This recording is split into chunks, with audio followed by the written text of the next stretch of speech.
Hey everyone, in this video I give kind of a broad overview of how I go through going over deficiencies from my live fire, and then how I determine what drills I'm going to do the following week at my next live fire session, and how I set up my dry fire for the week to kind of get prepared for that. So it's just kind of a broad overview.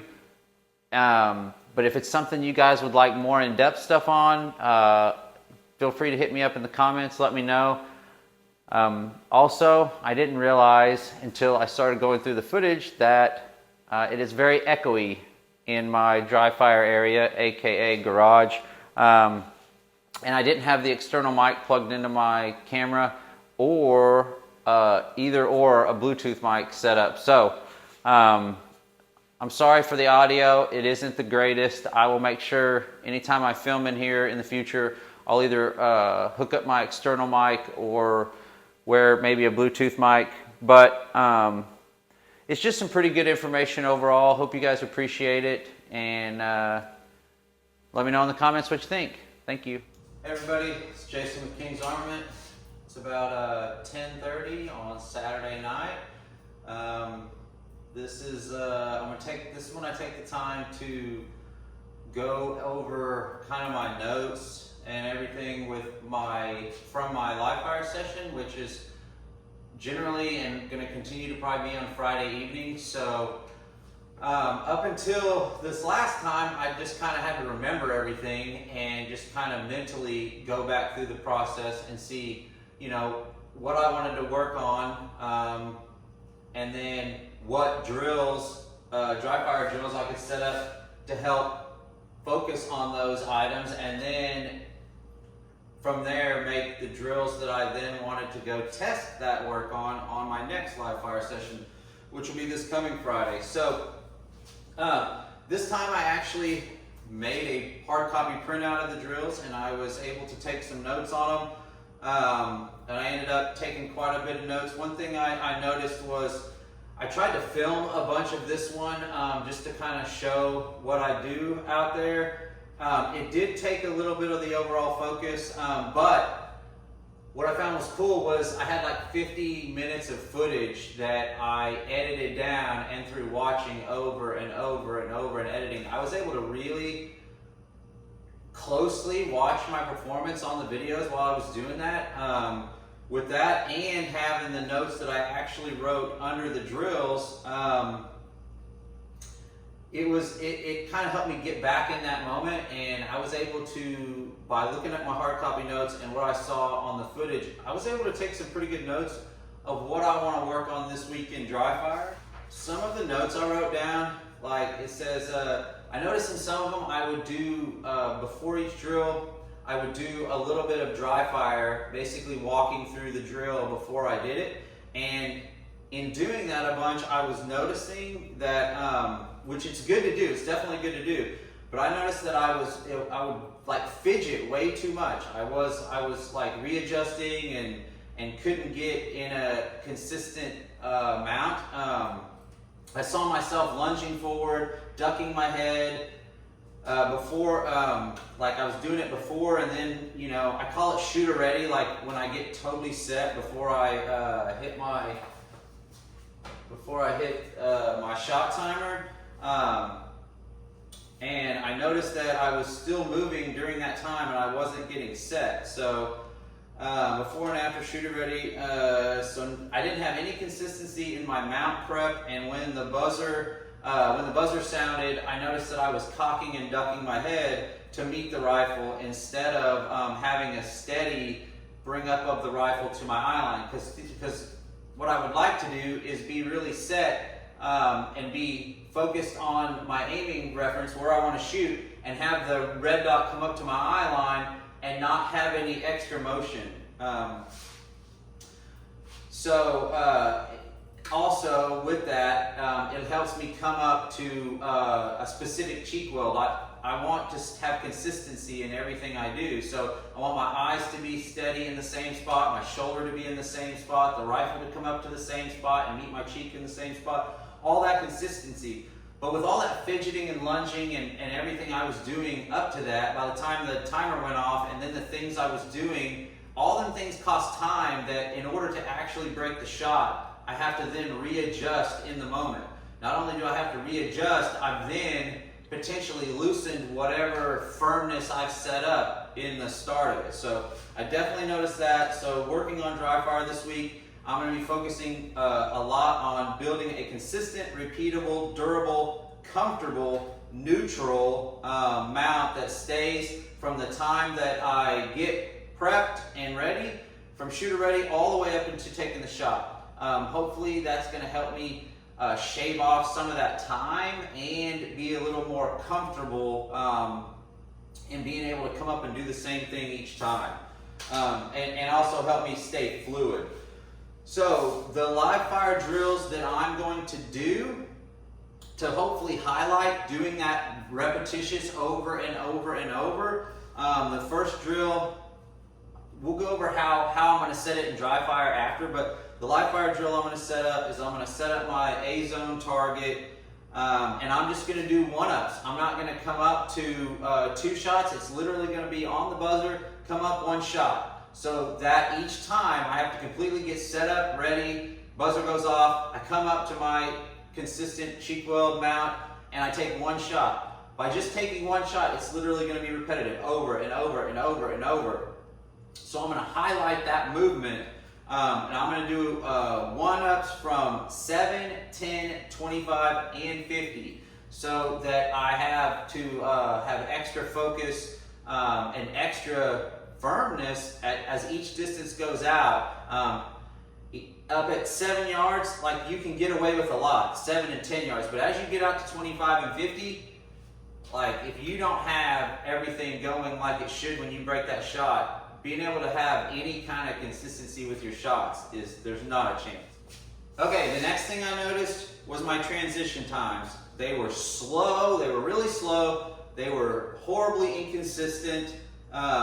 I could tell that I was pushing the gun around when ideally I would like to have my eyes, drive to the target and just have the rifle naturally follow my point of my eyes as I go from target to target. I could tell I was pushing the gun around. I wasn't following my vision at all.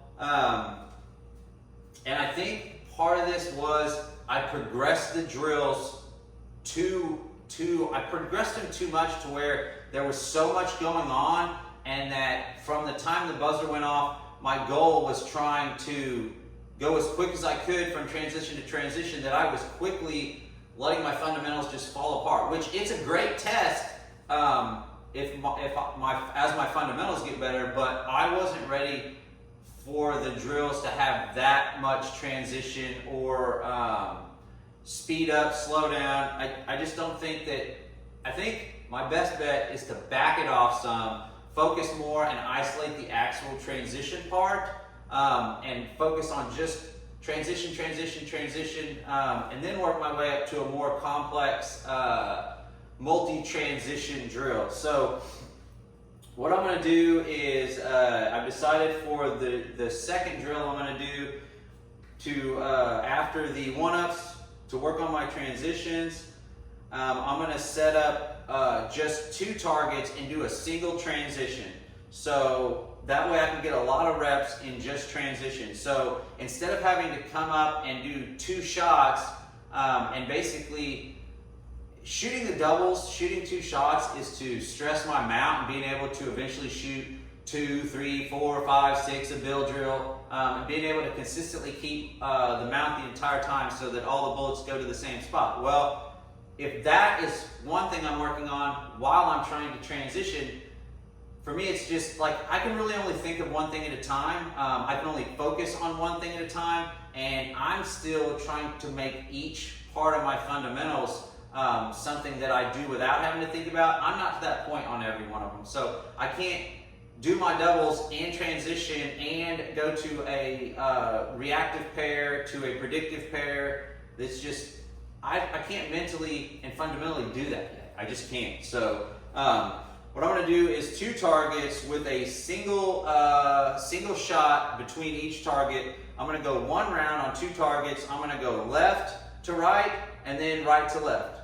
And then possibly 2 shots eventually, but in the beginning it's just 2 targets, 1 shot on the left target, transition to the right, 1 more shot. And then set it up and 1 shot to the right, and then finish up on the left. So hey, let's go to the last one, the last thing that I want to talk about, and then I'll give my actual drills that I'm going to do, and then how I'm going to work on it in dry fire. So doubles.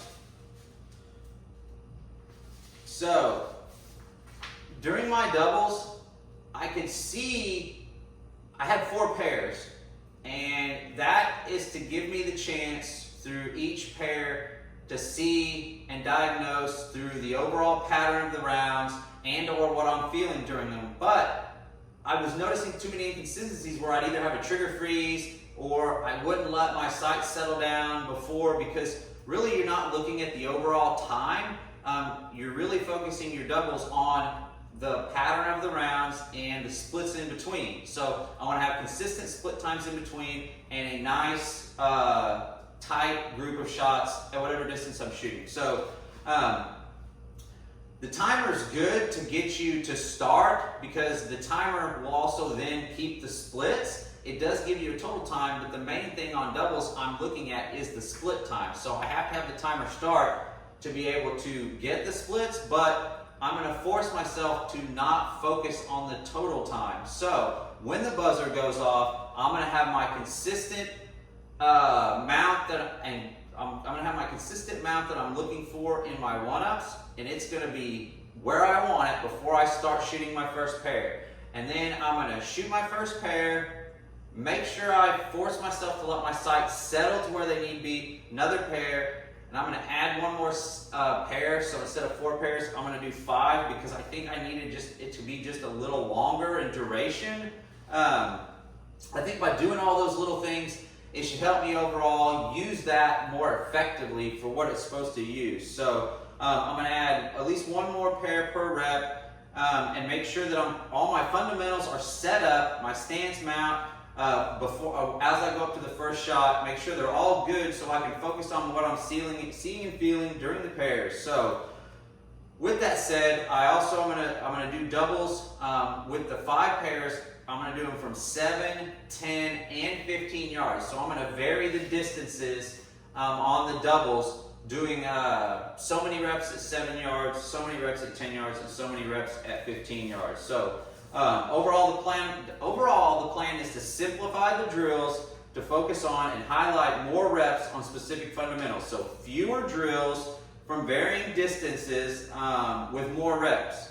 So with that said, also, as I was filming and as I've been filming lately, even just for myself, for some reason I feel like I have to get the target in the shot. So I try to keep my camera under the shade, because it doesn't take much in the sun for an iPhone to overheat. So I try to keep it in fairly an overhang area, and then I try to get the target in. Well, I go down and look at the target with the camera after, so I'm going to try to get more positions closer up of myself so I can see closer up how I'm doing while the drill's going on, instead of just the same just the same angle. You know, I want to have a bunch of different angles closer up than I was, so that I can focus on my overall performance during those drills, and that'll just give me more to critique. With that said, the drills that I have written down coming up for this Friday are my IPSC target. Every one of these drills is just using that oval-shaped target, which looks like this right here, the oval shape with the just an A, C, and D. I don't need a smaller A box because I'm not transitioning to a smaller target area. These are all going to be just using that one spot. So first drill, IPSC target, we're going to do 1A, that's the one-ups. We're going to go from 7, we're going to do 10 reps for each distance, 7, 10, 25, and 50. That'll be a total of 40 rounds because we got 10 reps, you know, up and 1. So 10 reps of 10 rounds at 4 different distances, 40 rounds. Next, To work on the transitions, we're going to use 2 of those targets, 1 shot on each from 7 yards, going left to right for my reps, and then from right to left. So 10 reps each way, which will make it a total of 40 rounds also, if my math is correct. Lastly, same target, we're going to do doubles in pairs of 5 reps per distance at 7, 10, and 15. That's going to take the most rounds, 150 rounds total on that, for a total of 230 yards. So I can potentially get through that pretty quick if I'm focusing really hard what I need to focus on between. It should be sufficient enough time to get those things done. So now, as far as dry fire, we're in my dry fire setup, aka my garage. So we'll go and take a look at what I have set up. So from back here, I've got blue tape by the targets on the floor and whatever to kind of to tell me what my distances are. So out there up against the garage door is where I'm going to work on my transitions. I've got 1/3 size targets and 1/6 size target. So these are 1 foot represents a yard, 1 foot represents 2 yards. So from back there where I was standing, my blue tape, you can't really see it, but it's 15 yards and 30 yards. So I can work on 15-yard transitions, and if I want 30-yard transitions on this one, trying to make sure I come up and stop exactly on my reference, and then as I transition that I look first and that my vision gets there first, and that as I bring the dot to it, it stops firmly on it. So on this one, I'll be going long ways, and from back at the back of the wall, if I were to continue to back up, it's just gonna, for you guys, make the targets look smaller. But from all the way backed up, these targets, because they are 1 for 1, so 3 feet is a yard, so I have to be back far enough. These I have set up to where if I'm at the other end, I've got 21 feet. It is 7 yards for those 2 targets. So I'll be able to work on the 7-yard transition, 7-yard doubles, whatever I want to work on. I'm going to try to not use the aiming references and grab a small spot on these. And this one right here is going to be representative of a 25-yard distant target, a 50-yard distant target. I will probably use these for my 1-ups at those distances. So lastly, I've got this stick on the ground right here. See if I can point to it. And 2 pieces of tape on the ground, which means if I move up from my back distance, if I move up, those same targets up there are going to be 10 and 20-yard distances. So that is how I have it set up.